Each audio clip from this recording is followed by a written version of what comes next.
இந்த காலை வேளையில பார்த்தீங்கன்னா வேதத்துக்குள்ள இருக்க சின்ன பிள்ளைகளை குறித்து நம்ம பார்க்க போகிறோம். அந்த சிறு பிள்ளைங்க வேதத்தில் என்னெல்லாம் செஞ்சுருக்காங்க, இன்ன வரலும் அநேக ஊழியக்காரங்கள் நமக்கு போதனையாக கொடுக்குறாங்க. அநேக நம்ம வேதத்துக்குள்ளே பார்க்குறோம். ஆனால் நம்ம குடும்பத்தில் இருக்கிற இந்த காலத்தில் சிறு பிள்ளைங்க நிறைய தவறான வழியில் போகிறாங்க. அதனால் நாம் அந்த சிறு பிள்ளைங்க என்னெல்லாம் வேதத்தில் சொல்லியிருக்காங்க, நீங்கள் 2 ராஜாக்கள், நான் வசனத்தை அப்படியே சொல்லிட்டு போயிடுறேன். 2 ராஜாக்கள் 5ஆம் அதிகாரத்தில் 2ஆம் வசனத்தில் சொல்கிறாரு, அந்த சிறு பெண்ணை சிறையாக கொண்டு வராங்க. அந்த சிறு பெண்ணு இப்போ நம்ம ஒரு சின்ன பிள்ளைங்கன்னா ஒரு வேலைக்கோ எதுக்கோ போனால் அதுங்க பார்த்துன்னு செய்வாங்க. ஆனால் அந்த பெண்ணு அந்த பாருங்க, அந்த நாகமான் என்ற அந்த படை தலைவருக்கே, அந்த நாகமான் என்ற அந்த குஷ்டரோகிக்கு, அந்த படை தலைவராக இருக்கிற அவருக்கு சுகம் கொடுக்கறதுக்கு யாரை பற்றி சொல்கிறான்? எலிஷாவை பற்றி சொல்கிறான்.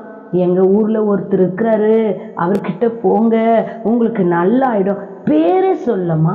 இன்னைக்கு அவர் நாகமான் குஷ்டரோகி நல்லான காரணம் அந்த சிறு பெண்ணால தான்.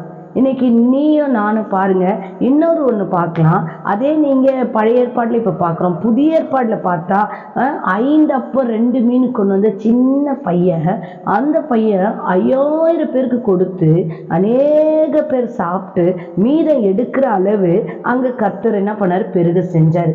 பெருக செஞ்சதுக்கு காரணம் அந்த சிறு பையன்.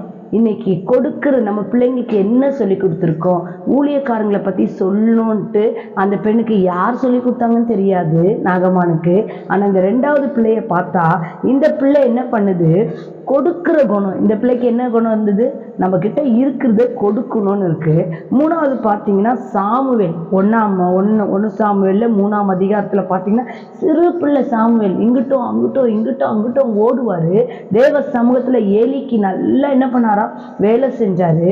ஆனால் கர்த்தருடைய சத்தத்தை கேட்குற அனுபவம் இருந்ததாம். கர்த்தரே வந்து சாமுவேல் கிட்ட பேசினாராம். அப்போ பாருங்க, 4வது காரியத்தை நீங்க பார்த்தீங்கன்னா அவர் என்ன சொல்றாரு? எரேமியா தீர்க்கதரிசி 1ஆம் அதிகாரத்தில் சொல்றாரு, நான் பேச தெரியாத சிறு பிள்ளைன்ற எரேமியா தீர்க்கதரிசி, பேசவே தெரியலன்ற அந்த எரேமியா தீர்க்கதரிசியை எடுத்து என்ன பண்ணாரா? அநேக ஜனங்களுக்கு பயன்படுத்தினாரு. 6வது காரியம், சாலமோன் ராஜாவை நம்ம பார்க்குறோம். அவர் சொல்றாரு, நான் போக்குவரவு அறியாத நான் சிறு பிள்ளையா இருக்கிறேன்னு சொல்றாரு. ஆனா அநேக பெரிய ஆலயத்தை கட்ட சாலமோன் தான் அதுக்கு துணையா இருந்தார் போல. பாருங்க, ஒரு சிறு பெண்ணை பார்க்குறோம், மோசேயோட அக்கா. அந்த பிள்ளை எங்க போகுது எங்க வருதுன்னு பார்த்து நல்ல குறிப்பிட்ட நேரத்துக்கு மோசேக்கு ஒரு தாய் வேணும் பால் கொடுக்குன்னா உடனே தன் தாயே கூட்டிட்டு போறான். அந்த சிறு பெண் மீரியாமுக்கா நம்ம பார்க்குறோம். 7வது காரியம் பார்த்தீங்கன்னா, இயேசுவே 12 வயசு சிறு பிள்ளை தான் தேவாலயத்தில் போய் அநேகர் போதகர் மத்தியில், யூதர்கள் மத்தியில் தேவ வசனத்தை தைரியமாக சொல்கிறாரு சிறு பிள்ளையா. இன்னைக்கு நம்ம பிள்ளைங்க எப்படி இருக்கிறாங்க? கொடுக்குற பிள்ளையா இருக்கிறாங்களா? கர்த்தரை பற்றி சொல்கிற பிள்ளைங்களா இருக்காங்களா? இல்லை ஆண்டோடைய வார்த்தையை கேட்குற பிள்ளைங்களா இருக்காங்களா? எப்படிப்பட்ட பிள்ளைகளாக இருக்காங்க? ஒரு ஆலயத்தை கட்டுறதுக்கு ஒரு விசேஷ ஞானமுள்ள பிள்ளைகளாக இருக்கிறாங்களா? இன்னைக்கு நீயும் நானும் ஆராய்ந்து பாரு. உன் பிள்ளைகள் அந்த வழியில் நடத்துமா? பிள்ளைங்க அப்படி தான் நண்பர்களோடு சேர்ந்து சீர்கெட்டு தான் போவோம். பிள்ளைகளுக்காக உபவாசம் எடுங்க, பிள்ளைகளுக்காக ஜெபம் பண்ணுங்க. உங்கள் பிள்ளைகள் தூங்கும்போது கைகளை வச்சு நல்லா அந்த பிள்ளைங்க தலைமையில கையை வச்சு ஜோம் பண்ணுங்க. அவங்க போகும்போது வரும்போது ஜோம் பண்ணுங்க. அவங்களுடைய நண்பர்களுக்காக ஜோம் பண்ணுங்க. உன் பிள்ளைகளை கைட் பண்ணுங்க. தகப்பன் பார்த்துக்கிறாரோ இல்லையோ, தகப்பன் பிள்ளைகளை கைட் பண்றாரோ இல்லையோ, தாயானவன் அந்த பிள்ளைகளுக்காக கர்த்தர் சமூகத்துல கதறி அழுவுங்க.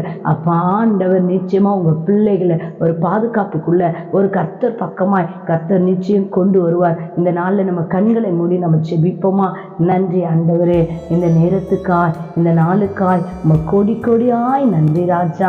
எப்படியாவது ஆண்டவரே, எங்க சபையில் இருக்க சிறு பிள்ளைங்க, ஆண்டவரே எல்லா தெருக்கள்ல இருக்க சிறு பிள்ளைங்க, எல்லா உறவுகள் மத்தியில் இருக்கிற சிறு பிள்ளைகளை என் தேவன் பயன்படுத்துங்கப்பா. பிள்ளைகள் கர்த்தர் பக்கமா சாயிட்டோம்ப்பா.